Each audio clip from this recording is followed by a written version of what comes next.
नमस्कार प्यारे बच्चों, ये अपनी इंग्लिश की एक इंटरेस्टिंग सी स्टोरी आज ये करेंगे। उससे पहले मैं आपको ये बता दूं, जैसे मैं आपको हमेशा कहता हूं कि आप में से कोई फेल नहीं होगा, तो आप नकल करने का बिल्कुल प्रयास ना करें, यहाँ से नकल ना करें, सब पास होंगे। अब आपका पास होने का क्या मामला है वो एक बार सुन लो। कैसे आप पास होंगे? पेपर तो आपके होंगे नहीं। अभी आपके नंबर ऐसे लगेंगे, 20 नंबर तो लगेंगे। जो वर्कशीट आई थी, वर्कशीट आती थी आपकी पहले किसकी? सब्जेक्ट्स की। अब तो मिशन बुनियाद की आ रही है। 20 नंबर वो जो वर्कशीट आपने की थी उसमें से लगेंगे। ठीक है, समझ गए? 30 नंबर अभी आपकी जो छुट्टियां हुई थी उन छुट्टियों में आपको जो प्रोजेक्ट दिया गया था, ठीक है, छुट्टियों में जो आपने जो फाइल बनाई है उसके लगेंगे 30 नंबर। 50 हो गए। अब 50 नंबर का एक और आ, आपको असाइनमेंट दिया जाएगा। हम आपको एक असाइनमेंट और देंगे 50 नंबर का बनाने के लिए। तो ऐसे आपके ये 20, 30 और 50 ऐसे आपके ये टोटल 100 नंबर हो जाएंगे, जिससे आपका रिजल्ट बनेगा, जिससे आप पास होंगे। तो कम से कम फेल तो कोई भी नहीं होगा। जो मैं आपको पहले आपको शुरुआत से बताता आ रहा हूँ कि आप किसी प्रकार की कोई नकल करने का प्रयास ना करें बेटा कहीं से, है ना। आप लोग क्या करते हैं, आपको ये SCRT की जो आपको अभी ये वर्कशीट्स आ रही हैं, इसमें नकल करने की आवश्यकता नहीं, इसमें तो आपको समझाने के लिए है। ठीक है, आप क्या करते हैं, आप सीधा जाते हैं यहाँ पर, ठीक है, वीडियो निकाली, सीधा पीछे गए, ये आंसर्स, और आपको कोई आंसर लिख करके दे देता, और आप इसको वहाँ वीडियो को वहीं स्टॉप करके और पूरे आंसर्स आप लिख लेते हैं। ठीक है, और वो काम तो करना ही नहीं। जो सही काम है, सही काम क्या है? इसको पढ़ना, जो आपको दिया गया है उसको समझना। वो तो आप ना, तो आप इसको पढ़ रहे ना आप समझ रहे। जो जरूरी नहीं है, ये जरूरी नहीं है, ये बिल्कुल भी ज़रूरी नहीं है, ये करना बिल्कुल भी ज़रूरी नहीं है। ठीक है, ज़रूरी क्या है? ज़रूरी ये है इसको समझना, ये। ठीक है, आप लोग इसको समझ नहीं रहे हैं, आप सीधे वहाँ जा रहे हैं, उसको कर रहे हैं, कोई फ़ायदा नहीं है उसका। आप उसको करें या ना करें, ठीक है, अगर कर रहे हैं तो स्वयं से करके देखें, आप खुद अपने आप करें, अपने शब्दों में लिखें। ठीक है, अपने से लिखें, चाहे गलत लिखें, तो है उसका फ़ायदा। नकल करके करने से उसका कोई फ़ायदा नहीं है।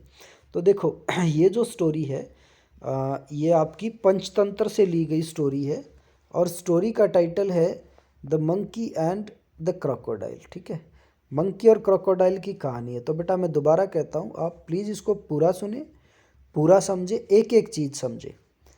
Once upon a time in a forest, एक बार जंगल में, देयर लिव्ड अ मंकी, एक मंकी रहता था, ऑन अ जामुन ट्री, एक जामुन के पेड़ पर, on the bank of the river, नदी के किनारे, है ना, बैंक होता है किनारा, बैंक ऑफ रिवर नदी का किनारा, नदी के किनारे पर एक जामुन के पेड़ पर एक बार एक जंगल में एक मंकी रहता था।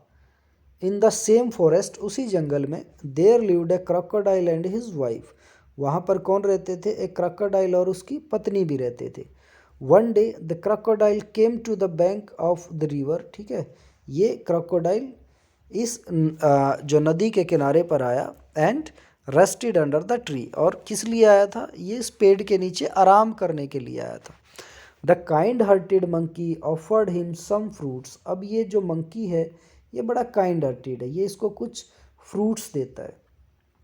The crocodile came back the next day for more fruits, अब क्रोकोडाइल अगले दिन फिर आता है कि मुझे ना और फल खाने हैं, क्योंकि उसको बहुत अच्छे लगे होंगे। एज ही लव्ड देम, क्योंकि उसको वो बहुत ज़्यादा अच्छे लगे थे। As days passed by the crocodile and monkey became good friends, दिन बीतते गए और बंदर और ये जो मगरमच्छ है, ये दोनों बहुत अच्छे दोस्त बन गए थे। One day the monkey sent some fruits for the crocodile's wife, अब एक दिन बंदर ने कहा कि भाई आप ऐसा करो, कुछ फ्रूट्स अपनी पत्नी के लिए भी लेकर के जाओ। तो उसको कुछ फ्रूट्स दे देता है और वो अपनी पत्नी के लिए मगरमच्छ लेकर के चला जाता है। She ate the fruits and like them, अब इसकी, है ना, जो ये क्रोकोडाइल है, इसकी पत्नी ने वो खाए और उसको बहुत अच्छे लगे। बट वाज जीलियस, लेकिन उसको जलन भी हो रही थी। अब जलन उसको किस बात की थी? जलन इस बात की थी, as she didn't like her husband spending time with the monkey. ठीक है, उसे ये पसंद नहीं था कि उसका पति मगरमच्छ एक बंदर के साथ बहुत ज़्यादा टाइम बिता रहा था। सी टोल्ड हर हस्बैंड, उसने अपने उसका जो पति है उसको बताया, if the fruits are so juicy, कि जो ये फ्रूट्स हैं ये इतने ज़्यादा जूसी हैं, I wonder how sweet the monkeys heart would be, कहती है कि मंकी का जो दिल होगा वो कितना स्वीट, कितना मीठा होगा। अगर ये फल इतने अच्छे हैं तो उसका दिल कितना मीठा होगा। Get me the heart of the monkey, और क्रोकोडाइल की वाइफ क्रोकोडाइल को कहती है कि मुझे बंदर का दिल चाहिए, मुझे बंदर का दिल ला करके दो, मुझे वो खाना है। The crocodile was not willing to kill his friend, crocodile जो है ये अपने दोस्त को मारना नहीं चाहता था, बट हैड नो चॉइस, लेकिन उसके पास कोई चॉइस ही नहीं थी, अपनी बीवी से इतना डरता था, जो उसने कह दिया वही करना है। He invited the monkey to his house for dinner, अब बंदर ने अब क्रोकोडाइल ने बंदर को अपने घर पर डिनर पर इनवाइट किया। And told him that his wife would like to meet him, और उसको बताया कि मेरी जो पत्नी है ना भाई वो तेरे से मिलना चाहती है ना, आजा डिनर पे। मंकी वाज हैप्पी, अब मंकी तो बहुत ज़्यादा खुश था, भाई मज़ा आ गया, डिनर पे जा रहा हूँ। बट कुडंट स्विम, लेकिन बंदर ने कहा कि मैं तैर तो नहीं सकता, कैसे चलूँ। So the crocodile took him on his back, crocodile ने उसे अपनी पीठ पर बिठा लिया। क्रोकोडाइल ने कहा कोई बात नहीं, नहीं तैर सकता ना तू, बैठ मैं लेकर के चलता हूँ। The crocodile was happy that he had tricked the monkey, अब क्रोकोडाइल बड़ा खुश था कि मैंने ना बंदर को फंसा लिया, मैंने बंदर को फंसा लिया। हाउ एवर वाइल्ड टॉकिंग, अब जब ये जा रहे हैं तो उस टाइम बात कर रहे हैं आपस में ना, रास्ते में बात करते करते, he told the real reason for taking the monkey home, अब क्रोकोडाइल ने मंकी को सही कारण बता दिया कि मैं तुझे घर पे क्यों लेकर के जा रहा हूँ। सही कारण क्या था, उसकी बीवी, क्रोकोडाइल की बीवी मंकी के दिल को खाना चाहती थी। उसने बताया भाई मेरी बीवी तेरा दिल खाना चाहती, इसलिए तुझे लेकर के जा रहा हूँ। अब बंदर ने सोचा मर गया भाई, ये तो जो है ना, ये तो है ना क्या हो गया, है ना, यहाँ तो मैं फंस गया, ये तो जो गलत फार्म भर दिया भाई, ये तो वहाँ ले जा करके मुझे मारेगा। द क्लेवर मंकी सैड, अब जो क्लेवर मंकी है, जो चतुर बंदर है, उसने कहा you should have told me earlier, बोला यार पहले बताता मुझे। I left my heart on the tree, बंदर कहता है कि मैं तो, मेरा जो दिल है ना वो तो मैं वहीं छोड़ा है पेड़ पर, आप मुझे ये बात पहले बताते। We must go back and get it, बंदर कहता भाई हमें ना वापस जाना पड़ेगा और अपना दिल लेकर के आना पड़ेगा। अब दिल तो वहाँ रहेगा, मेरा क्या करेगा, आपकी बीवी को तो मेरा दिल ही खाना है ना, चल यार वापस चल। The crocodile believed him, crocodile ने उस पर विश्वास किया। And took him back to the tree, और दोबारा उसको पेड़ पर लाया। Thus the clever monkey saved his life, इस प्रकार चतुर मंकी ने, क्लेवर मंकी ने अपनी जान बचाई। अब जैसे ही यहाँ पेड़ पर लाया तो तुरंत वो कूद करके पेड़ पे चढ़ गया, और फिर उसके बाद बोला भाई टाटा बाय बाय, मैं नहीं आता, मैं नहीं आता, है ना, तू तो मुझे मरवा ही देता। तो इस प्रकार से उसने अपनी जान बचाई। देखो अभी इस कहानी से हमने सीखा क्या, मॉरल क्या है, ये चीज़ है, ये हमने सीखनी है। क्या सीखा, हमने सीखा चूज योर कंपनी वाइजली, ठीक है। हम हमें अपने जो दोस्त बनाने चाहिए ना वो बड़े बुद्धिमता से, बहुत सोच समझ के बनाने चाहिए। ऐसे नहीं कि किसी को भी दोस्त बना ले, जैसे बंदर ने मगरमच्छ को ही दोस्त बना लिया। And always have presence of mind, और हमेशा हमें प्रेजेंस ऑफ माइंड, हमेशा हमारे दिमाग की उपस्थिति होनी चाहिए। कैसे, अगर बंदर को जब ये बताया उसने, क्रोकोडाइल ने, कि मेरी बीवी जो है ना, मेरी बीवी तेरा दिल खाना चाहती इसलिए मैं तुझे लेकर के जा रहा हूँ, तो बंदर अगर उस टाइम ये करता भाई, है ना, रहने दे यार प्लीज़, छोड़ दे ना, देख मान जाना मैं तेरा दोस्त हूँ, तो क्या क्रोकोडाइल छोड़ता? या बंदर एकदम से क्या करता, पानी में छलांग लगा देता, तो क्या क्रोकोडाइल उसको, है ना, छोड़ता, जाने देता? बिल्कुल भी नहीं जाने देता।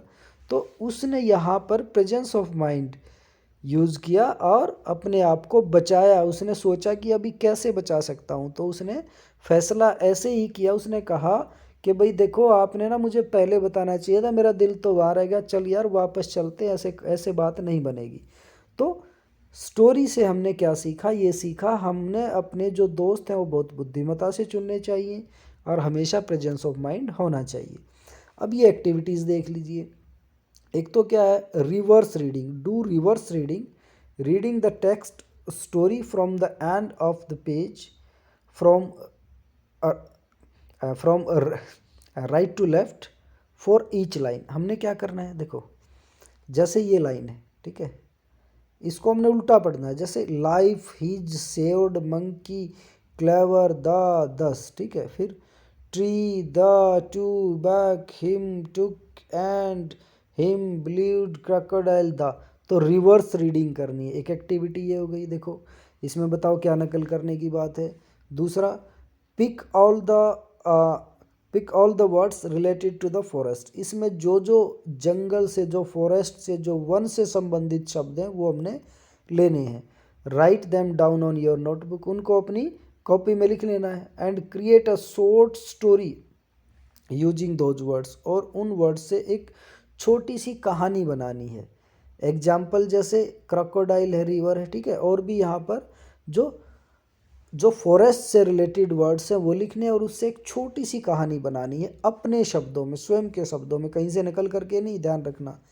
तीसरा क्या है, मेक अ माइंड मैप, है ना, mind map of characters of the story. इस स्टोरी में जो जो कैरेक्टर्स, जो पात्र थे इस कहानी में, उनका आपने एक माइंड मैप बनाना है, ठीक है, अपने दिमाग में सोचना है उनके बारे में। And compare their character traits, है ना, उनमें उनकी जो जो विशेषताएं थी, उनके अंदर जो जो गुण थे, उनको आपने कंपेयर करना है, ठीक है, कौन कैसा था।